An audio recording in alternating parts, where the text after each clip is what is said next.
हम लोग बात कर रहे थे आईपीसी पे, यानी बीएनएस की सेक्शन 63 रेप सेक्शंस पर बात हो रही थी। लेकिन उस पर बात हो इससे पहले 2-3 एनोमली दिखाई दे रही हैं, 2-3 विसंगतियां दिखाई दे रही, जिनकी चर्चा कर लेना ठीक रहेगा, जिनका कोई उत्तर हमें भी नहीं मिल रहा।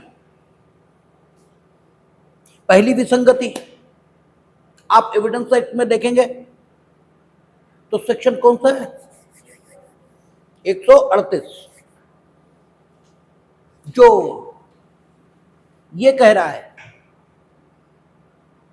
कि जो असंपुष्ट परिसाक्ष्य, पहले सेक्शन था आपका सह अपराधी के साक्ष्य के लिए, वो ये कहता था कि सह अपराधी के असंपुष्ट परिसाक्ष्य पर दोष सिद्धि संभव है। ठीक है, सह अपराधी कॉम्पिटेंट विटनेस है और उसके कोई भी दोष सिद्धि केवल इसलिए अवैध नहीं है कि वो असंपुष्ट परिसाक्ष्य पर की गई है। लेकिन जब उसे 114 के साथ पढ़ते थे पूर्व के एविडेंस एक्ट में, तो चूंकि 114 में ये लिखा हुआ था कि न्यायालय ये उद्धारित कर सकेगा कि सह अपराधी विश्वसनीयता के अयोग्य है, और 114 अपने आप में खंडनीय उपधारणाओं की बात करती थी, और ये वहां पर लिखा हुआ था कि न्यायालय उद्धारित कर सकेगा, यानी न्यायालय को एक शक्ति दी गई थी, एक क्षमता दी गई थी कि वो उन तथ्यों के अस्तित्व को उद्धारित कर सकता है जो कि मामले के अनुक्रम में मामले की प्रकृति को देखते हुए उद्धारित किया जाना न्याय संगत लगे। कोई बाध्यता नहीं थी, लेकिन न्यायालय जो कुछ करेगा वो ठीक से ही करेगा, ये मानकर चला जाएगा। इसलिए 114 और आपका 133 एविडेंस एक्ट पुराना वाला, इन दोनों को जब मिलाकर पढ़ते थे तो बात ऐसे निकलती थी कि सह अपराधी इसके असंपुष्ट परिसाक्ष्य पर दोष सिद्धि संभव है, किंतु बुद्धि का नियम यह है, ठीक है, रूल ऑफ प्रूडेंस, बुद्धिमत्ता का नियम यह है कि सह अपराधी के परिसाक्ष्य की संपुष्टि न्यायालय को कर लेनी चाहिए। संपुष्टि कैसे की जाती है, कहां की जाती है, कैसे होगी, ये दीगर सवाल है। दीगर सवाल मीनिंग भाई चलिए रेप के संदर्भों में ही समझ लेते हैं। जैसे रेप विक्टिम, उसके असंपुष्ट परिसाक्ष्य की दोष सिद्धि यदि जरूरी हो तो कहां से होगी? तो एफआईआर से होगी। देखा यह जाएगा कि एविडेंस यानी साक्ष्य में जब उसे साक्षी के तौर पर न्यायालय के द्वारा आहूत किया गया, उस समय उसने जो कथन किया, क्या वही कथन यदि एफआईआर उसने लिखाई है तो उसमें किया है या नहीं? क्योंकि एफआईआर का उपयोग कार्बोरेशन के लिए भी हो सकता है और कॉन्ट्रडिक्शन उसके लिए भी हो सकता है। 157 पूर्व के एविडेंस एक्ट का ये कहता था कि एफआईआर संपोषक साक्ष्य इस रूप में भी उपयोग होगी और उसका खंडनात्मक साक्ष्य इस रूप में उपयोग ये भी होगा। अब मानिए पीड़िता के संपोषण की जरूरत पैदा हो गई है, यद्यपि कानून इस संबंध में यह है कि पीड़िता के साक्ष्य के संपोषण की कोई जरूरत नहीं है, कानून तो यही है। लेकिन हम आपको इस समय यह उदाहरण दे रहे हैं कि अगर किसी भी साक्षी के संपोषण की जरूरत है तो संपोषण कहां से होता है? सबसे पहले आप ये समझ लें कि साक्षी मुख्यतः 3 श्रेणियों में विभाजित किए जा सकते हैं। एक वो साक्षी है जो पूरी तरह विश्वसनीय है। उसने जो साक्ष्य दिया उस पर अविश्वास का कोई कारण ही नहीं है। अर्थात उसने जो कुछ कहा ठीक उसने वही बातें उस समय कही जब अन्वेषण के दौरान उसके कथन को अन्वेषण अधिकारी ने अभिलिखित किया। उस समय और इस समय के जो कथन हैं इनके बीच कोई महत्वपूर्ण असंगति है ही नहीं, इसलिए उसका साक्ष्य पूरी तरह विश्वसनीय रहा। प्रतिपरीक्षा में भी ऐसी कोई असंगति नहीं आई है जिसके आधार पर यह कहा जा सके कि यह साक्षी अविश्वसनीय है। यह साक्षी एकदम विश्वसनीय है, इसके संपोषण की कोई जरूरत नहीं। इसके साक्ष्य पर यूं ही बिना कोई अतिरिक्त जांच किए विश्वास किया जा सकता है और इसका साक्ष्य जिन विवादित तथ्यों के अस्तित्व में होने की बात को साबित कर रहा है उन विवादित तथ्यों को अस्तित्व में माना जा सकता है और उन विवादित तथ्यों के अस्तित्व में होने के आधार पर मामले का न्याय निर्णयन ये संभव है। अब साक्षियों की दूसरी श्रेणी हुई कि साक्षी होली अनरिलायबल है, वो जो कुछ कह रहा है वो बिल्कुल अविश्वसनीय है। अन्वेषण के दौरान उसने कुछ कहा, साक्ष्य में उसने कुछ कहा, प्रतिपरीक्षा में पूरी तरह अविश्वसनीय साबित हुआ। तो इस पर आंख बंद करके अविश्वास किया जा सकता है और इसके साक्ष्य के बारे में यह निर्णय लिया जा सकता है कि इसका साक्ष्य मामले के न्याय निर्णयन हेतु या तो किसी भी काम का नहीं है, यह कम से कम उस पक्ष के उपयोग का नहीं है जिस पक्ष ने इसे साक्षी के तौर पर प्रस्तुत किया है। अब साक्षियों की एक तीसरी श्रेणी है जिनके साक्ष्य के बारे में ना आप ये कह सकते हैं कि ये पूर्णतः विश्वास के अयोग्य है और आप ये भी नहीं कह सकते कि इस पर विश्वास किया जा सकता। दोनों ही बातें नहीं है। इस साक्षी के संपोषण की जरूरत पड़ती है। जैसे पीड़िता है, नॉर्मल रूल उसके बारे में यह है कि रेप विक्टिम यानी रेप की जो पीड़िता है सामान्य तौर पर उसके साक्ष्य की गुणवत्ता, और ये खूब समझ लीजिएगा पूछ दिया जाएगा, सामान्य तौर पर उसके साक्ष्य की गुणवत्ता इंजर्ड विटनेस के साक्ष्य की गुणवत्ता को या इंजर्ड विटनेस या उपहत साक्षी इसके साक्ष्य की गुणवत्ता के समान माना जाता है। अब उपहत साक्षी इसके साक्ष्य की गुणवत्ता ये क्या चीज होती है? माना यह जाता है कि जो शारीरिक हिंसा इससे पीड़ित व्यक्ति है जब साक्षी के तौर पर न्यायालय में आएगा तो अपने को उपहत करने वाले व्यक्ति, ठीक है, अर्थात मामले में विचाराधीन व्यक्ति जिसे उपहति कारित करने वाला बताया गया है, जिसके बारे में यह आरोप कि उसने इसे इंजर्ड किया है, उसके संबंध में झूठ बात नहीं कहेगा। क्यों नहीं कहेगा? क्योंकि अगर वो ये कह रहा है न्यायालय में कि मिस्टर ए ने हमें क्षति पहुंचाई है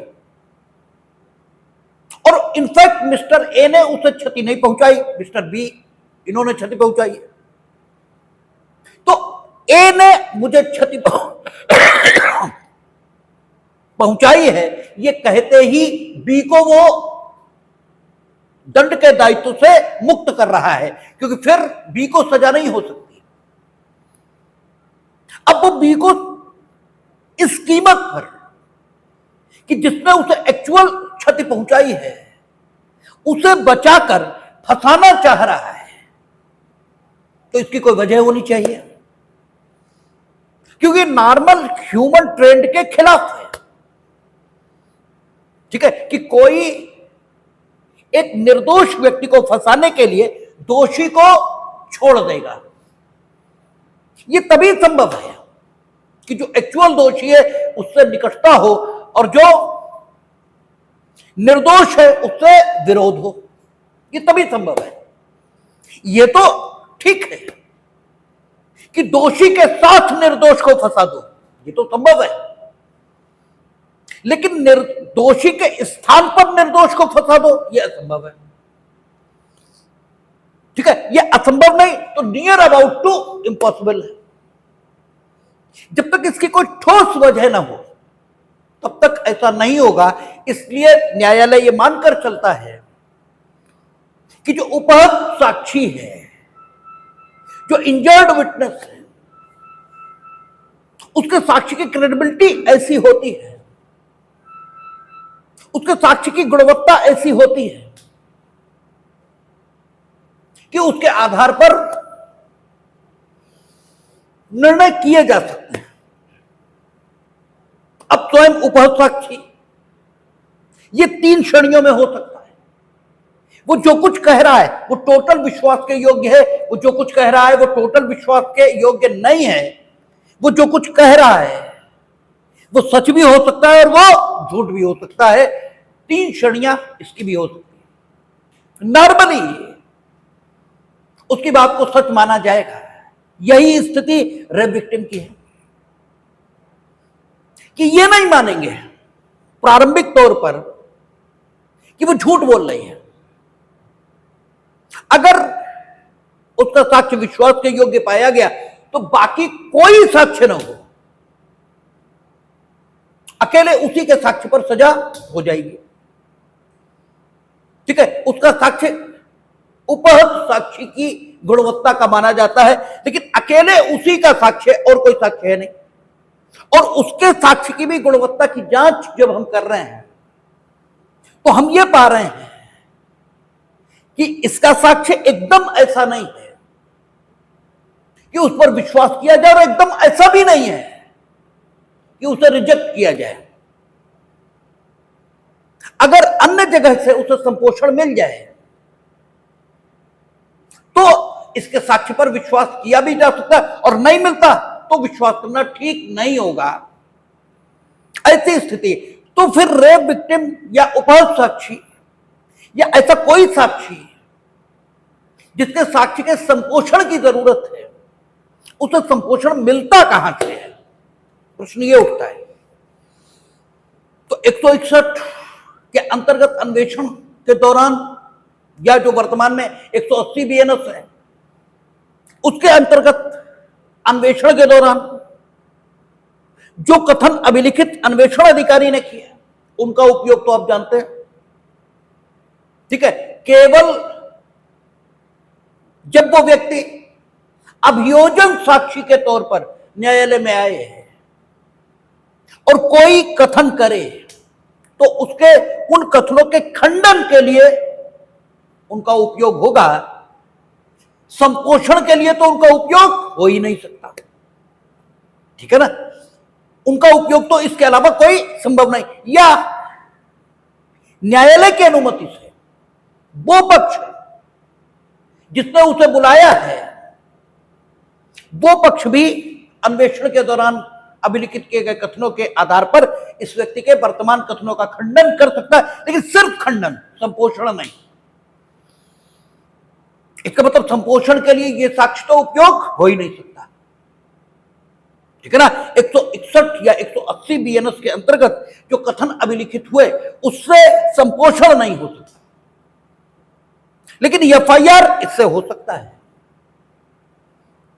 क्योंकि एफआईआर इस पर आपका 181 बीएनएस या 162 सीआरपीसी इसके द्वारा अधिरोपित प्रतिबंध लागू नहीं होता, क्योंकि 162 क्या कहती है कि यदि अन्वेषण के दौरान और पुलिस अधिकारी ने किसी कथन को अभिलिखित किया है तो उसका उपयोग केवल खंडन के लिए होगा। लेकिन एफआईआर अन्वेषण के दौरान अभिलिखित नहीं की गई है। अन्वेषण की शुरुआत एफआईआर से हुई है, लेकिन पुलिस अधिकारी ने अभिलिखित की। तो 162 में वर्णित या 181 में वर्णित दोनों शर्तें पूरी नहीं हुई, इसलिए एफआईआर से संपोषण किया जा सकता है। यदि एफआईआर रेप विक्टिम ने या उपसाक्षी ने ही लिखाई है तो फिर यह देखा जा सकता है कि उसने एफआईआर में क्या लिखाया था और क्या वही उसने न्यायालय में कहा है। अगर नक्शल में वही उसने कहा है तो उसके कथन को एफआईआर से संपोषण मिल रहा है। मानिए वो डॉक्टर के पास गया और डॉक्टर ने पूछा कि चोट कैसे आई, और डॉक्टर को उसने बताया कि चोट ऐसे आई, और डॉक्टर ने मेडिकल एग्जामिनेशन में यह लिख दिया कि जब हमने इनसे पूछा कि चोट कैसे आई, हालांकि रेप के मामलों में तो ये ऑब्लिगेटरी है कि डॉक्टर पूछेगा और उसके लिए जो प्रिस्क्राइब्ड प्रोफार्मा है, आप कोर्ट जाएंगे तो आपको देखने को मिलेगा, उसमें एक खाना होता है, उस खाने में डॉक्टर लिखेगा कि हमने जब इनसे पूछा तो इन्होंने क्या उत्तर दिया। अब वो कथन भी ऐसा है जिससे रेप विक्टिम के कथन को संपोषण मिल सकता है, ठीक है ना। वो अब जो कुछ कह रही है क्या उसने वही डॉक्टर को बताया था। 164 सीआरपीसी है जो 183 बीएनएस, इसके अंतर्गत मजिस्ट्रेट के समक्ष जो कथन होगा वो अन्वेषण के दौरान है, लेकिन पुलिस अधिकारी ने अभिलिखित नहीं किया, तो उससे भी संपोषण हो सकता है। अब ये सारे संपोषण होते हैं, इनके आधार पर साक्षी का जो कथन है वो अगर संपुष्ट होता है, ठीक है, तो फिर ऐसे साक्षी जिसके संपोषण की जरूरत है उसका संपोषण हो सकता है। यही स्टैंडर्ड सह अपराधी के संबंध में लागू किया जाता है, क्योंकि 133 एविडेंस एक्ट यह वर्तमान में 138 एविडेंस एक्ट यह कह रहा है, 138 तो वो नहीं कह रहा जो 133 कह रहा है। इससे पहली बात 133 की, वहां कहता था सह अपराधी के असंपुष्ट परिसाक्ष्य पर दोष सिद्धि हो सकती है, लेकिन उसे हम 114 के साथ पढ़ते थे तो बुद्धि का नियम उभरता था, और बुद्धि का नियम यह था कि यद्यपि ठीक सह अपराधी के असंपुष्ट परिसाक्ष्य पर दोष सिद्धि हो सकती है, और कोई दोष सिद्धि सिर्फ इसलिए अवैध नहीं है कि वो सह अपराधी के असंपुष्ट परिसाक्ष्य पर की गई है, लेकिन बुद्धि का नियम यह है कि चूंकि सह अपराधी की विश्वसनीयता उस स्तर की नहीं है जिस स्तर की विश्वसनीयता एक आम साक्षी की होती है, इसलिए उसके द्वारा दिए गए साक्ष्य की गुणवत्ता को या उसके द्वारा दिए गए साक्ष्य का संपोषण के लिए उपयोग की जाने वाली सामग्री अर्थात एफआईआर, यदि 164 का कोई कथन है तो वो, ठीक है, कहीं और उसने कोई अन्य लिखित कथन कर रखा है लिखित रूप से, तो उस सबके द्वारा कर लेनी चाहिए, और उसके बाद ही सह अपराधी के साक्ष्य पर विश्वास करना चाहिए। ये बुद्धि का नियम, ये कानून का नियम नहीं है। कानून का नियम वो तो यही है कि असंपुष्ट परिसाक्ष्य पर दोष सिद्धि हो सकती है। अब वर्तमान में जो 138 है जिसने रिप्लेस किया 133 को, उसका अंग्रेजी वर्जन जब आप देखेंगे तो वहां पर कार्बोरेटेड एविडेंस लिखा हुआ है, ठीक है, वहां पर यह लिखा है कि कोई भी दोष सिद्धि केवल इसलिए अवैध नहीं है कि वह सह अपराधी के असंपुष्ट परिसाक्ष्य पर की गई है। ठीक है, सॉरी, कोई भी दो सिद्धि केवल इसलिए अवैध नहीं है कि वह सह अपराधी के संपुष्ट परिसाक्ष्य पर की गई है। अब इससे एक सीधी बात निकल रही है कि लिखा यही है और कानून का सिद्धांत भी यही है पढ़ने का, कि जो कुछ अंग्रेजी में लिखा है वो बिल्कुल ठीक माना जाएगा, लेकिन जो कुछ और 114 उसे जिस सेक्शन ने रिप्लेस किया है, ठीक है, किसने? 119 ने, वहां आज भी पहले जैसी बात लिखी है। तो कानून का सिद्धांत यही है कि बेर में अंग्रेजी में जो लिखा है वही सही माना जाएगा, लेकिन इस विशेष दशा में अगर अंग्रेजी में हम सही लिखा हुआ सही मान लें तो फिर 138 की कोई प्रासंगिकता नजर नहीं आती, क्योंकि किसी भी साक्षी के संपुष्ट परिसाक्ष्य पर तो दो सिद्धि हो ही सकती है, इसमें कौन सी खास बात है। ठीक है, तो हमारा विचार यही है कि कानून की मंशा के अनुरूप कानून को पढ़ा जाना चाहिए। तो 138 में कायदे में कार्बोरेटेड शब्द की जगह अनकार्बोरेटेड यही होना चाहिए, लेकिन जो है आप उसे समझ लें और सही बात भी समझ लें। हाँ, संपुष्ट लिखा है ना, तो इसमें बात क्या हुई? अरे भाई, संपुष्ट परिसाक्ष्य पर तो किसी का भी हो, चाहे सह अपराधी हो या कोई साक्षी हो, उसके संपुष्ट परिसाक्ष्य पर तो दो सिद्धि हो ही सकती है। इसमें क्या बात हुई? सही बात तो यह है कि असंपुष्ट परिसाक्ष्य पर दो सिद्धि की जा सकती है। कोई दो सिद्धि केवल इसलिए अवैध नहीं है कि वह सह अपराधी के असंपुष्ट परिसाक्ष्य पर की गई है, यह होना चाहिए, तभी उसे लिखने का कोई अर्थ है, कोई मतलब है, अन्यथा उसे लिखने का कोई अर्थ और मतलब दिखाई नहीं देता। लेकिन जो लिखा है हम पढ़ेंगे तो वही, और सेम चीज आपको दिखेगी। अभी हम देख रहे थे सेक्शन, आप देखेंगे 65। ठीक है, मेरी समझ में ही नहीं आ रहा कि 65(1) और 65(2) में आखिर फर्क क्या है, और होना चाहिए।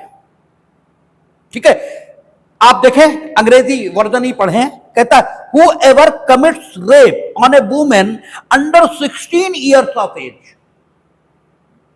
ठीक है, 16 साल से कम आयु की स्त्री के साथ यदि कोई रेप करेगा तो उसे सजा क्या मिलेगी? shall be punished with rigorous imprisonment for a term which shall not be less than 20 years। वो ऐसे दंड से दंडित किया जाएगा जो 20 साल से कम का नहीं होगा। ठीक है, बट विच में extend to imprisonment for life, लेकिन जो आजीवन कारावास तक हो सकेगा।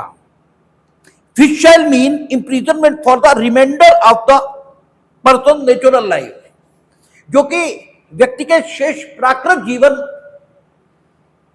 से उसका अर्थ लिया जाएगा, किसका? आजीवन कारावास का। And shall also be liable to fine, और जुर्माने से भी दंड नहीं होगा। Provided that such fine shall be just and reasonable to meet the medical expenses and rehabilitation of the victim। ऐसा जो जुर्माना है वो पीड़िता के पुनर्वास और चिकित्सा संबंधी खर्चों को ध्यान में रखते हुए युक्ति संगत ढंग से लगाया जाएगा। और provided further that any fine impose under this subsection shall be paid to the victim. इस सेक्शन में जो भी फाइन लगेगा वो पीड़िता को दे दिया जाएगा। और ठीक यही बात सबसेक्शन 2 में लिखी है, बिल्कुल ठीक यही बात। और जबकि सबसेक्शन 2 में पीड़िता की आयु 12 से कम हो गई, ठीक है, तो 16 से कम स्त्री और 12 से कम स्त्री, तो आयु के आधार पर अंतर क्या हुआ? और जब आयु के आधार पर कोई अंतर ही नहीं तो दो सबसेक्शन क्यों बना रहे? ठीक है, आप दो सबसेक्शन बनाइए मत, सीधे एक सबसेक्शन रखिए कि whoever commits the rape over a woman who has not completed the age of 16 years or who is below than 16 years of the age, ये सजा मिलेगी उसको। ये दो सबसेक्शन की जरूरत, ये समझ में ही नहीं आ रहा, और ये सीधा ड्राफ्टिंग की गलती है, ये सीधा ड्राफ्टिंग की कमी है। अरे भाई, जब दो सबसेक्शन आपने बनाए तो फिर तर्क संगत क्या है? तो हमने आईपीसी में नहीं देखा, लेकिन सवाल है कहीं भी लिखा है तो तर्क संगत क्या है? अगर आप आयु के आधार पर कोई अंतर कर रहे हैं तो उस आधार पर सजा में भी तो फर्क आना चाहिए, और अगर सजा में कोई फर्क ही नहीं है तो फिर आखिर आयु के आधार पर अंतर करने की जरूरत क्या है? इसका कोई कारण हमें नहीं दिखाई देता। तो जो चीज मेरी बुद्धि के परे है वो हम आपको बता भी कैसे सकते हैं? उल्टा अगर आपको कुछ है, क्या लिखा है?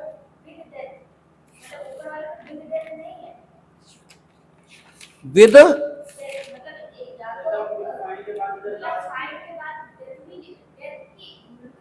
whoever commits rape on a woman under 12 years of age shall be punished with rigorous imprisonment for a term which shall not be less than 20 years, but which may extend to imprisonment for life, which shall mean imprisonment for the remainder of that person's natural life, and with fine or with death। अच्छा ठीक है, ये अंतर आ गया, ठीक है, death भी, हाँ तो ठीक है, ठीक है, तब तो कोई बात ही नहीं बची, ठीक है, तब तो अंतर ठीक हो गए, ठीक है। लेकिन 138 और 133 में, ठीक है, कोई अंतर जो होना चाहिए वो अंतर नहीं है, इसलिए वहां तो ड्राफ्टिंग की गलती है ही है।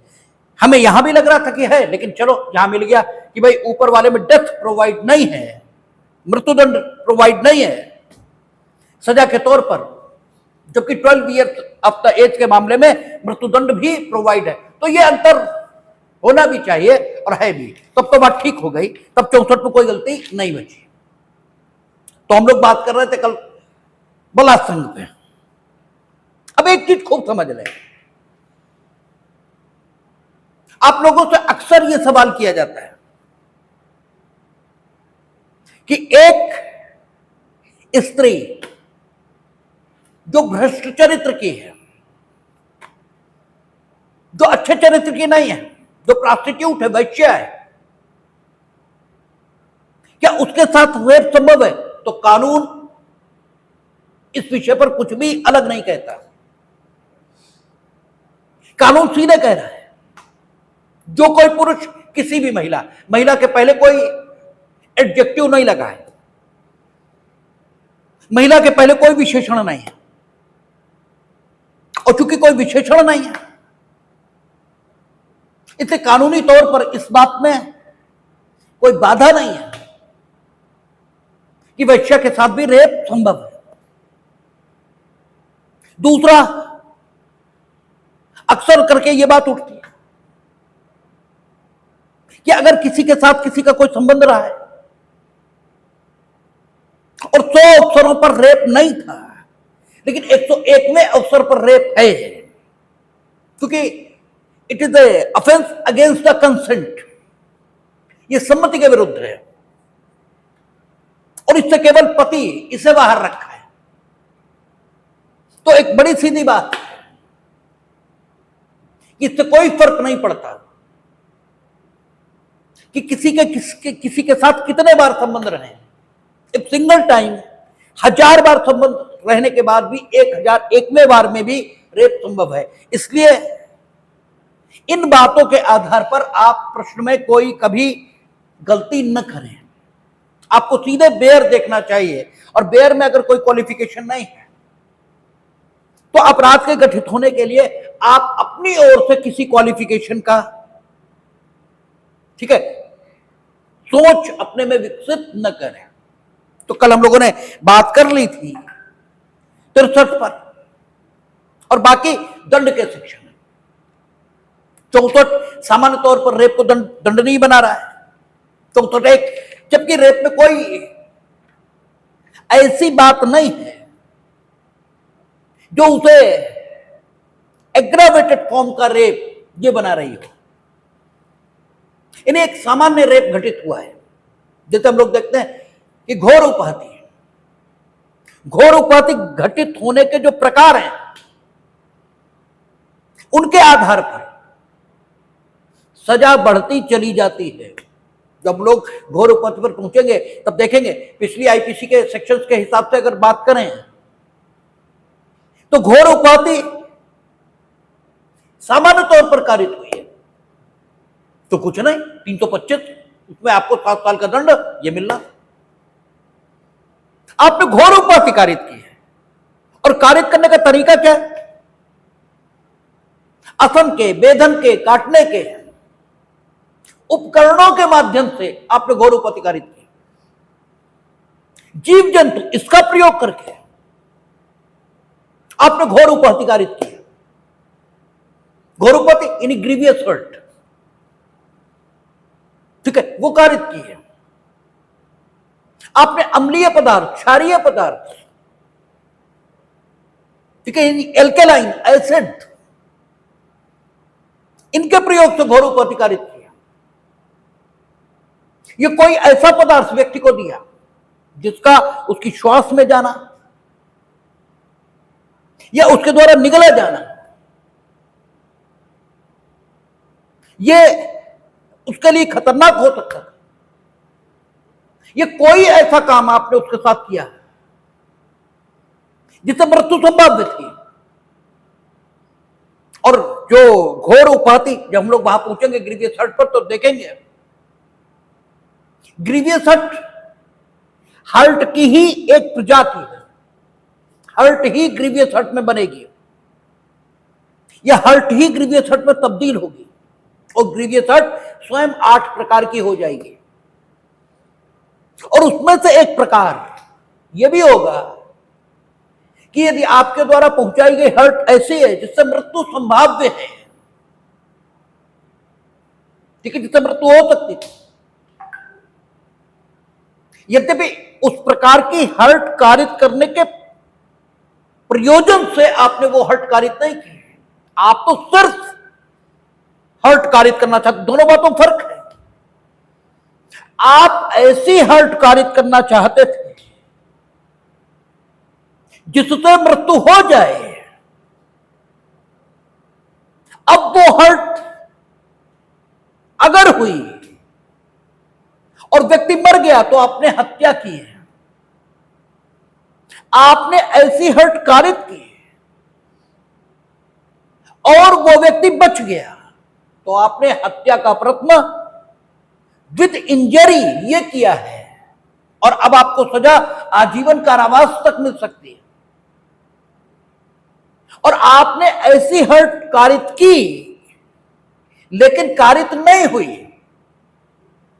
ठीक है, आप ऐसी हर्ट कारित करना चाहते थे जिससे मृत्यु हो जाए, लेकिन वो हर्ट भी नहीं हुई, और जब हर्ट नहीं हुई तो मृत्यु का तो कोई सवाल ही नहीं। तो आपने नो इंजरी 307 विदाउट इंजरी हत्या का प्रयत्न यह किया है, और आपको सजा 10 साल तक मिल सकती है। लेकिन आप चोट पहुंचाना चाहते थे, आप ग्रीवियस हर्ट कारित करना चाहते थे, लेकिन जो ग्रीवियस हर्ट कारित हुई उससे मृत्यु हो सकती थी। यानी यहां मृत्यु को संभाव्य बनाने वाली चोट परिणाम है, और वहां मृत्यु को संभाव्य बनाने वाली चोट आशय है, प्रेरणा है आपके कृत्य के पीछे, ठीक है। तो परिणामों के आधार पर अपराध कॉन्स्टिट्यूट नहीं होते, यद्यपि परिणामों के या संभाव्य परिणामों के आधार पर दायित्व में विस्तार या कमी यह हो सकती है। तो जो संभाव्य परिणाम है उसके आधार पर अपराध तो कॉन्स्टिट्यूट नहीं हो रहा, अर्थात प्रथम अपराध हत्या का प्रयत्न है और द्वितीय अपराध ग्रीवियस हर्ट का कारित होना है। लेकिन दंड का विस्तार ये कम और ज्यादा हो सकता है। अगर मृत्यु कारित करने के आशय के साथ आपने चोट पहुंचाई है तो भले ही मृत्यु ना हो, आपको जो सजा मिलेगी वो आजीवन कारावास तक, ठीक है ना। और अगर आपने ऐसी चोट पहुंचाई है जिससे मृत्यु हो सकती है, ठीक है, तो सजा 10 साल या मैक्सिमम आजीवन कारावास, ऐसे करके तो विस्तार पर फर्क आता है। तो दोनों बातों में फर्क है। आपने ऐसी चोट पहुंचाना चाहिए जिससे मृत्यु हो सकती थी, या आपने जो चोट पहुंचाई उससे मृत्यु संभाव्य थी, ठीक है। तो आपने ग्रीवियस हर्ट, ठीक है, ये आपने संबंधित व्यक्ति को कारित की है। तो सवाल यह है, आपने ग्रीवियस हर्ट पहुंचाई है, ये एक बात हुई, तब सजा 7 साल। और आपने ग्रीवियस हर्ट ऐसी पहुंचाई है जिससे मृत्यु संभाव्य थी, या असम के वेधन के काटने के उपकरणों द्वारा पहुंचाई, तो सजा 10 वर्ष या आजीवन कारावास तक। आपने संपत्ति को उद्यापित करने के लिए, संपत्ति का उद्यापन क्या होता है, ये जब हम लोग उद्यापन पर पहुंचेंगे ना, एग्जॉर्शन, इस पर पहुंचेंगे तब देखेंगे। आपने संपत्ति को उद्यापित करने के लिए, ठीक है, या किसी संस्वीकृति को प्राप्त करने के लिए किसी को सिंपल हर्ट पहुंचाई, 327 पूर्व की आईपीसी में अगर बात करें, आपने जहर देकर किसी को ग्रीवियस हर्ट कारित की, 328,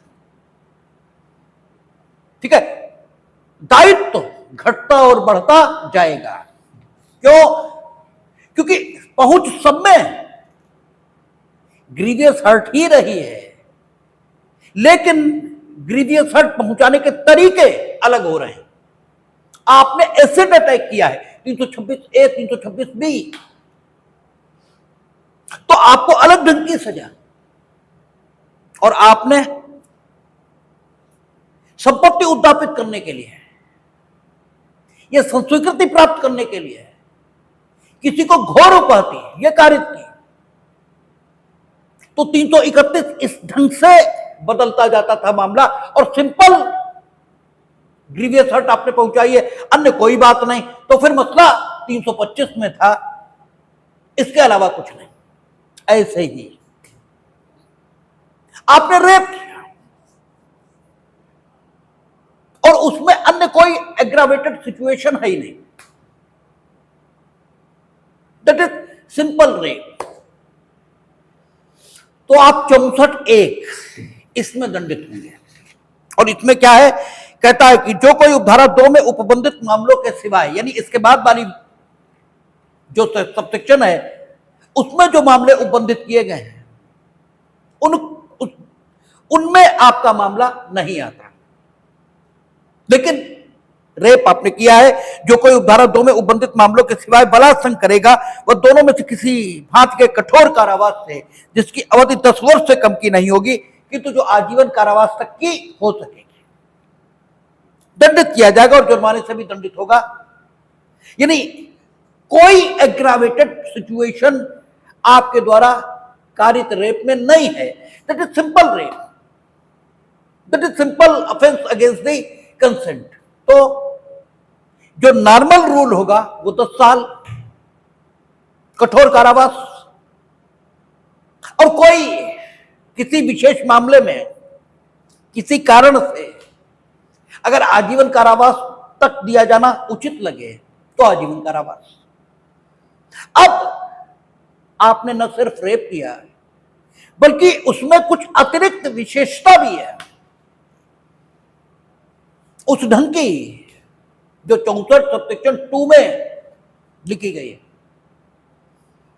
और इसके संबंध में जो 64 सबसेक्शन 2 में लिखा है, पहले के एविडेंस एक्ट में धारा 114A थी और अब के एविडेंस में मुझे लगता है 119 में तो 114 वाला है, तो 120 मेरे ख्याल से होना चाहिए, क्योंकि 114A, तो वहां पर 114 जब 119 हो गई तो 114A 120 होनी चाहिए। तो 120 एविडेंस एक्ट वो ये कहता है कि अगर 64 सबसेक्शन 2, जो कि पहले 114A था, वो कहता 376 सबसेक्शन 2, उसमें जो मामले आते हैं उनमें न्यायालय ये उपधारित करेगा कि पीड़िता की सम्मति नहीं थी। यानी 64 सबसेक्शन 1 में आपका मामला आ रहा है, आपके ऊपर आरोप है, सिंपली आपने रेप किया है, यह आरोप है आप पे, अभियोजन को साबित करना है। यानी साक्ष्य का नियम जो सामान्य तौर पर है, जो पहले 101 से लेकर के वर्णित होता था और ऐसा कहा जाता था कि 106 तक वर्णित है, अन्यथा उसके आगे भी साक्ष्य के संबंध में नियम ही वर्णित है, वो नियम लगते हैं।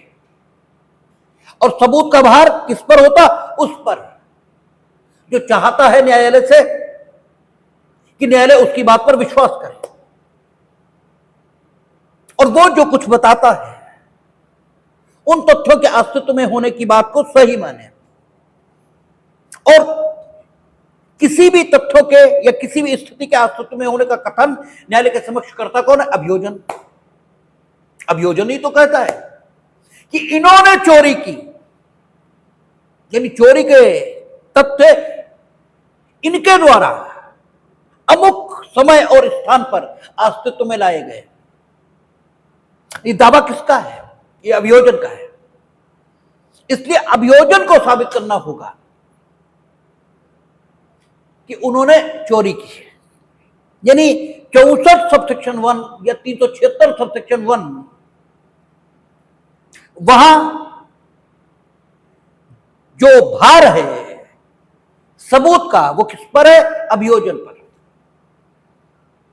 लेकिन पहले भी 376 सबसेक्शन 2 में आने वाले मामले और अब 64 सबसेक्शन 2 में आने वाले मामले, इनके संबंध में पहले 114A थी और अब 120 है, जो साक्ष्य के भार को बदल देती है।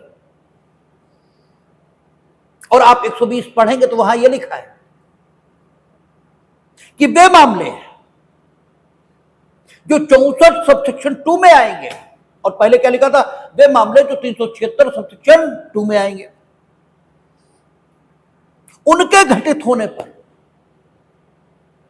न्यायालय ये उपधारित करेगा कि पीड़िता की सम्मति नहीं थी। और चूंकि ये ऑफेंस अगेंस्ट दी कंसेंट है और कंसेंट ना होने की बात न्यायालय उपधारित करेगा, और उपधारित करेगा इसके संबंध में एविडेंस एक्ट में आपको बताया गया था पढ़ाते समय। इसीलिए एविडेंस एक्ट बहुत महत्व की चीज है, बहुत महत्व का अधिनियम है। और आप में कोई गलतफहमी हो, आप कुछ भी सोचते हो, मेरी बात लिखकर रख लीजिएगा।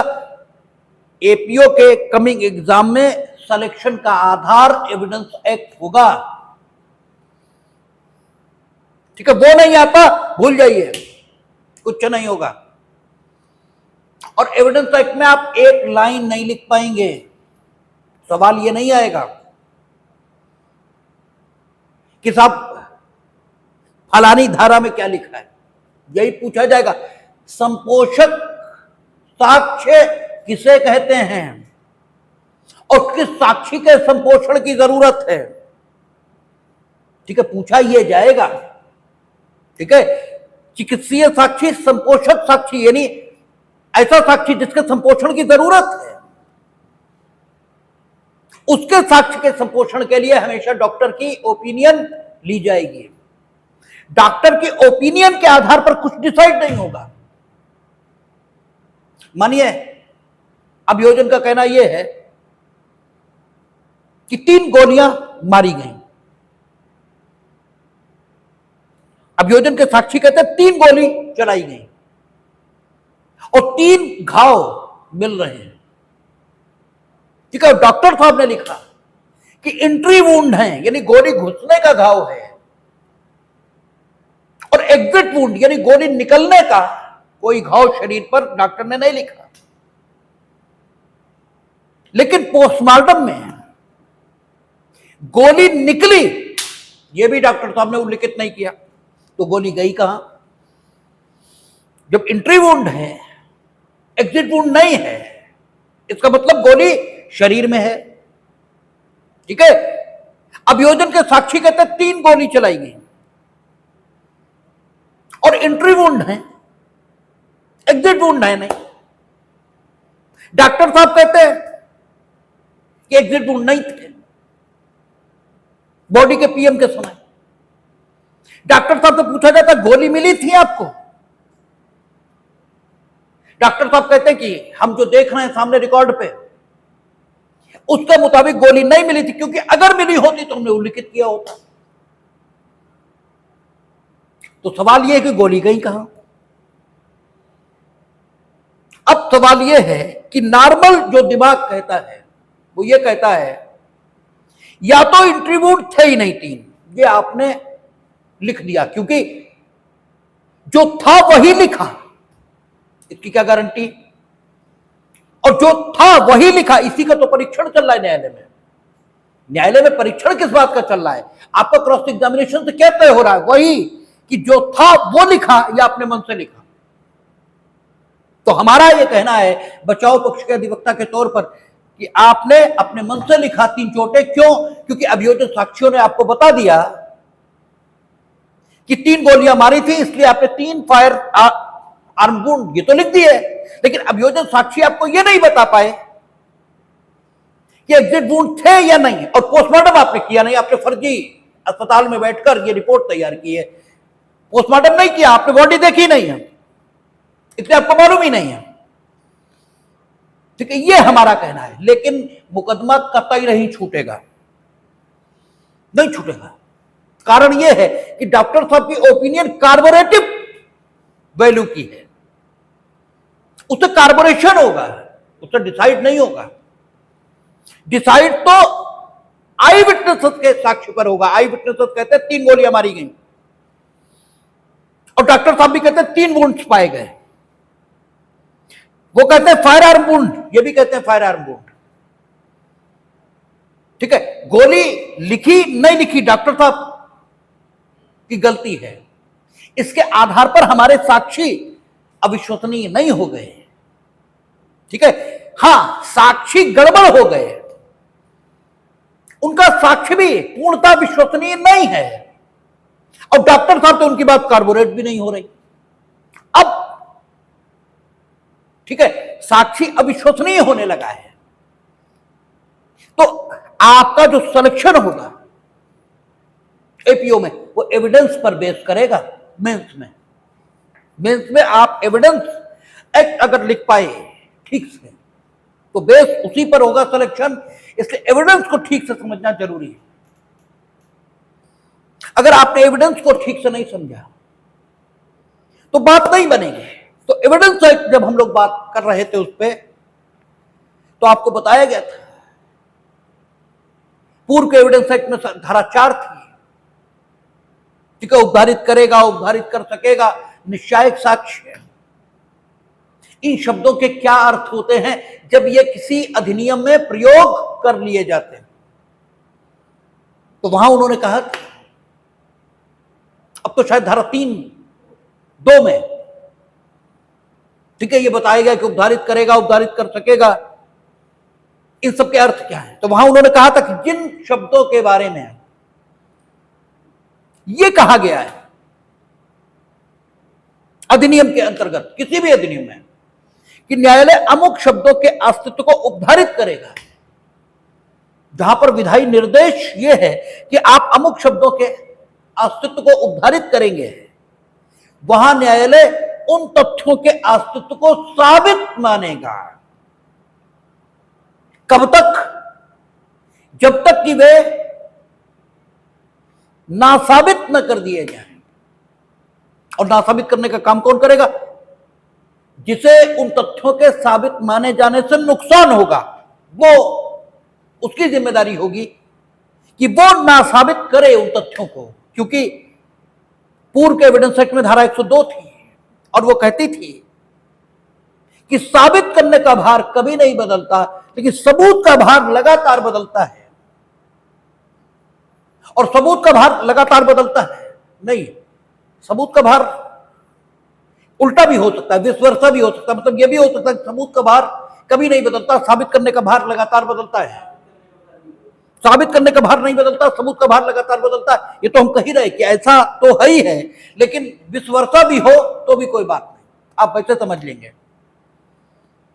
तो सबूत का भार लगातार बदलता है। यानी अगर न्यायालय ने यह मान लिया कि अमुक तथ्यों का अस्तित्व है, ठीक है, तो फिर जिसे नुकसान होगा ऐसे माने जाने से, सबूत का भार उस पर शिफ्ट कर गया है, वो ना साबित करे कि ऐसा नहीं है।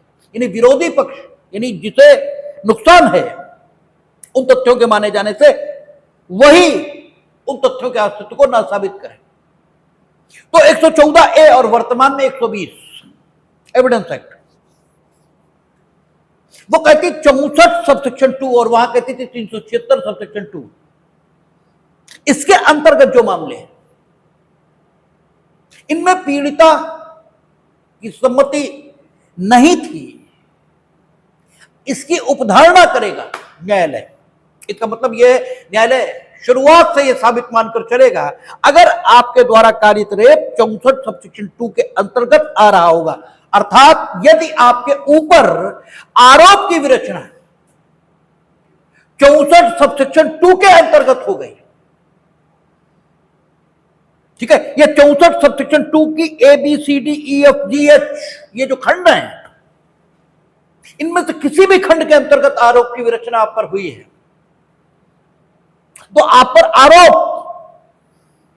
64 सबसेक्शन 2 का है, जिसे पूर्व में 376 सबसेक्शन 2 का आरोप कहा जाता है। और आरोप में यह लिखा होगा कि 64(2)A के अंतर्गत आरोप है, 64(2)B के अंतर्गत आरोप है, 64(2)C के अंतर्गत आरोप है। 64 सबसेक्शन 2 की किसी भी उपधारा के अंतर्गत यदि आप पर आरोप है, तो फिर न्यायालय सम्मति पीड़िता की नहीं थी ये मानकर चलेगा। और जो मानकर चलेगा तो सम्मति थी। यदि ये आप प्लीड करना चाहते, क्योंकि बचाव भी बहुत तरीके के होते हैं, अगर आपका बचाव यह है कि सम्मति थी इसलिए रेप नहीं हुआ, आपका बचाव यह भी हो सकता है कि इन्होंने झूठा लिखाया है, कुछ भी नहीं हुआ, ये तो फालतू हमें फंसा रही है, ये भी आपका बचाव हो सकता है। लेकिन अगर आपका बचाव यह है कि इनकी सम्मति थी, she was the consented party in that particular act, तो ये आपको साबित करना है कि she was consented party in that particular act. कब? जब प्रतिरक्षा के साक्ष्य का अवसर आएगा, विचारण के दौरान। और विचारण के दौरान पहले अभियोजन साक्ष्य का अवसर आएगा, यह आपको BNS जब पढ़ाई गई तब बताया गया है। और अभियोजन साक्ष्य की समाप्ति के उपरांत अभियोजन साक्ष्य के संबंध में अभियुक्त की परीक्षा की जाएगी, जिसे पूर्व में 313, ठीक है, इसके अंतर्गत परीक्षा का किया जाना कहा जाता है। अब शायद 329 हो गई है, शायद 348, उसके अंतर्गत परीक्षा। और उसके बाद प्रतिरक्षा का साक्षी यदि आप देना चाहें तो आपको सम्मति साबित करनी पड़ेगी, यदि आपका बचाव यह है कि इनका पर्टिकुलर एक्ट के प्रति सम्मति थी। और आपको साबित करनी पड़ेगी, यानी किसी भी तथ्य को साबित करने के लिए एविडेंस एक्ट में 2 ही तरीके बताए गए हैं, या तो मौखिक साक्ष्य या दस्तावेजी। उनका साक्ष्य देकर आपको साबित करना होगा कि सम्मति थी, और यह आपके लिए दुरूह कठिन स्थिति होगी। यानी आपका मामला अगर 64 सबसेक्शन 2 में नहीं है बल्कि 64 सबसेक्शन 1 में, तो सारी जिम्मेदारी अभियोजन की है। आप सिर्फ इतना कहकर बच सकते हैं कि हमने कुछ नहीं किया, और आपके दोष को साबित करने के लिए अभियोजन को युक्तियुक्त संदेहों के परे साक्ष्य देना है। लेकिन अगर आप पर आरोप 64 सबसेक्शन 2 के अंतर्गत है, चाहे ए सबसेक्शन का है और चाहे बी सबसेक्शन का, या किसी भी सबसेक्शन का है, तो आप ये कहकर नहीं बच पाएंगे कि हमने कुछ नहीं किया या इनकी सम्मति थी इसलिए हमने कुछ नहीं किया। यदि आपने ऐसा कहा तो इसे साबित करने की जिम्मेदारी ये आप पर है। आपके कहने से काम नहीं चलेगा, आपको अपने कथन के समर्थन में साक्ष्य ये देना पड़ेगा, अन्यथा आपके कथन के विरुद्ध साक्ष्य दिया गया है ये न्यायालय मानकर चलेगा, क्योंकि 120 में लिखा है कि 64 सबसेक्शन 2 के अंतर्गत आने वाले मामलों में न्यायालय पीड़िता की सम्मति न होने को उपधारित करेगा, और जो उपधारित करेगा तो न्यायालय ने तो पहले ही मान लिया कि पीड़िता के इस कथन के समर्थन में साक्ष्य है। अब आपको यह समझ लेना चाहिए कि इस प्रकार की उपधारणाएं ये विधायिका उत्पन्न क्यों करती है। ये तब उत्पन्न की जाती हैं जब अपराध इस प्रकार का होता है कि उसके होने के संबंध में साक्ष्य का मिलना बड़ा मुश्किल होता है। तो हमारे सामने दो ही चारे होते, क्योंकि 64 सबसेक्शन 2 इसके अंतर्गत जितने प्रकार के या बलात्कार के जिन प्रकारों का उल्लेख किया गया है उन प्रकारों में साक्ष्य का मिलना बड़ा कठिन है बनिस्बत इसके कि इन प्रकारों में संबंधित पुलिस अधिकारी या संबंधित व्यक्ति जिस पर आरोप वो ये बता पाए कि किस प्रकार पीड़िता की सम्मति थी, उसके लिए ज्यादा आसान है, अभियोजन के लिए कठिन है। इसलिए ऐसे मामलों में साक्ष्य का भार बदल दिया जाता है और उपधारित करेगा न्यायालय कतिपय तथ्यों के अस्तित्व को यह लिख दिया जाता है। आप देखें 64 सबसेक्शन 2 कहता जो कोई पुलिस अधिकारी होते हुए उस पुलिस थाने की जिसमें ऐसा पुलिस अधिकारी नियुक्त है सीमाओं के भीतर बलात्कार करेगा। ठीक है, अगर थाने के अंदर ठीक है इस प्रकार का कृत्य हुआ है तो थाने के अंदर महिला गई कैसे? या तो कंप्लेनेंट के तौर पर गई होगी, ठीक है, और जब कंप्लेनेंट के तौर पर गई होगी तो अड़ोस पड़ोस के लोगों ने देखा होगा, उसके हाथ में कोई एप्लीकेशन होगी, कुछ तो होगा, ठीक है। और थाने के अंदर जो महिला कंप्लेनेंट के तौर पर गई है अगर उसका सब कुछ ठीक से ही हुआ है तो वो आप पर रेप का आरोप क्यों लगाएगी? कोई जस्टिफाइड रीजन ही नहीं है, ठीक है, ये माना ही नहीं जा सकता, कोई क्यों लगाएगा? और अगर कोई कारण है, जैसे वो फर्जी एक आदमी के खिलाफ लिखाने गई थी, वो नरेंद्र मोदी के खिलाफ रेप की एफआईआर लिखाने गई थी, हमने नहीं लिखी, वो हमारे ऊपर लगाने लगी आरोप, तो वो एप्लीकेशन होगी ना आपके पास जो नरेंद्र मोदी के खिलाफ लिखी गई, वो दीजिए अदालत को, बताइए कि ये लिखाने आई थी, हमने नहीं लिखा, इसलिए ये झूठा आरोप लगा रही हैं। तो आप उन परिस्थितियों को अधिक स्पष्ट कर सकते हैं जिनके कारण से सम्मति न होने की बात या रेप की न होने की बात को साबित किया जा सकता है। इसलिए यहां पर स्थिति बदली हुई है, ठीक है। किसी भी थाने के परिसर में बलात्कार करेगा, यहां अभियोजन के लिए साक्ष्य इकट्ठा कर पाना बड़ा कठिन होगा, और अगर यहां साक्ष्य का सामान्य सिद्धांत रहने दिया गया तो ये सारे के सारे छूट जाएंगे, ठीक है, या छूट सब न भी जाएं लेकिन इन्हें दंडित कर पाना बड़ा कठिन होगा। इसलिए 64 सबसेक्शन 2 इनमें आने वाले मामलों के संबंध में भारतीय साक्ष्य अधिनियम की धारा 120 ये लागू होगी और इसमें पीड़िता के सम्मति के न होने को उद्धारित किया जाएगा। ये बहुत सारी आपका वहां खंड तक दिए गए हैं, ये आप पढ़ लेंगे। इसमें कोई ऐसी बात नहीं है जो समझाने लायक, जो बताने लायक।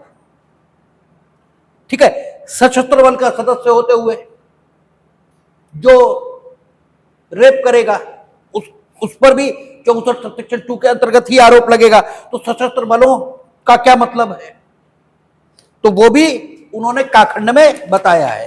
अस्पताल के जो कर्मचारीगण हैं वो ऐसा करेंगे तो अस्पताल से मतलब क्या क्या लिया जाएगा इस सेक्शन के लिए, अर्थात इस सेक्शन के लिए केवल अस्पताल को ही अस्पताल नहीं माना जाएगा, बल्कि इस खाखंड में लिखे हुए जितने इंस्टीट्यूशंस हैं वो सारे के सारे अस्पताल माने जाएंगे। ठीक है, खाखंड के प्रभाव से। और इनके कर्मचारी यदि ऐसा करेंगे तो वे भी 64 सबसेक्शन 2 के अंतर्गत आएंगे। पुलिस अधिकारी, स्त्रियों और बालकों की संस्था, इन सब के अर्थ क्या होंगे ये काखा गाघा में लिखा हुआ है, इसे बहुत स्पष्ट करने की जरूरत है नहीं। और 65 1 और 2 इस पर हम लोगों ने बात कर ली। 65 1 जो बात कर रही है वो उस महिला के साथ रेप भी कर रही है जो 16 साल से कम आयु की है, और 65 2 उस महिला की बात कर रही है जो 12 साल से कम आयु की है। दोनों के बीच फर्क तो दंड में फर्क किया है। 65 2 में दंड मृत्युदंड भी हो सकता है, जबकि 65 1 में 20 साल सजा या आजीवन कारावास, जो शेष प्राकृत जीवन तक विस्तृत समझा जाएगा। अर्थात इसके संबंध में बीएनएस में जो सेक्शन थे, सीआरपीसी में जो थे कि 14 साल बाद समुचित सरकार आपको क्षमा कर सकती है, वो लागू नहीं होगा, लेकिन राष्ट्रपति और राज्यपाल की क्षमादान की शक्तियां प्रभावित नहीं होंगी, क्योंकि कॉन्स्टिट्यूशन से ऊपर कोई अधिनियम नहीं हो सकता। कॉन्स्टिट्यूशनल ताकतों को स्टैट्यूटरी ताकतों से या स्टैट्यूट के माध्यम से सीमित नहीं किया जा सकता, वो बात अलग है। शेष जुर्माना दोनों में पीड़िता को दिए जाने का प्रावधान किया गया है और जुर्माने की युक्ति संगत होने की बात भी की गई है। ठीक है, 66 अगर आपने 64 1 या 64 2 यानी रेप किया है या उन परिस्थितियों में रेप किया है जिनके अंतर्गत 64 2 इसके अंतर्गत आरोप लगाया जाएगा, तब फिर 66 भी लागू हो सकती है यदि उस रेप के दौरान महिला को कोई ऐसी चोट पहुंची है जिसके कारण उसकी या तो मृत्यु हो गई या डिसफिगरेशन, कुछ विकृत उसका शरीर हो गया है, शरीर का कोई भी अंग, तो फिर आपको कहता है कि 20 साल से कम, इसमें भी डेथ पेनल्टी जोड़ी गई है। इसमें भी आपको जो बाकी तो 20 साल की सजा मिनिमम, अधिकतम आजीवन कारावास, शेष प्राकृत जीवन तक के लिए है, लेकिन डेथ पेनल्टी यहां भी आ गई। बस इतना ही देखना है। ठीक है, और 67, ठीक है, 67 के लिए औचित्य ये है कि जब तक पति और पत्नी के बीच विवाह चल रहा है तब तक बात अलग है, लेकिन जब विवाह सीज किया है, खत्म नहीं हुआ, जुडिशियल सेपरेशन की डिग्री है, और जुडिशियल सेपरेशन की डिग्री विवाह को समाप्त नहीं करती है। जब हम लोगों ने विवाह संबंधी जब अधिनियम पढ़े थे, हिंदू मैरिज एक्ट, तो पढ़ा था जुडिशियल सेपरेशन की डिग्री दाम्पत्य कर्तव्यों को स्थगित कर देती है, लेकिन विवाह को समाप्त नहीं करती। लेकिन चूंकि जो संबंध है पति और पत्नी का वो सस्पेंडेड स्थिति में आ गया है, और फिर अगर कोई,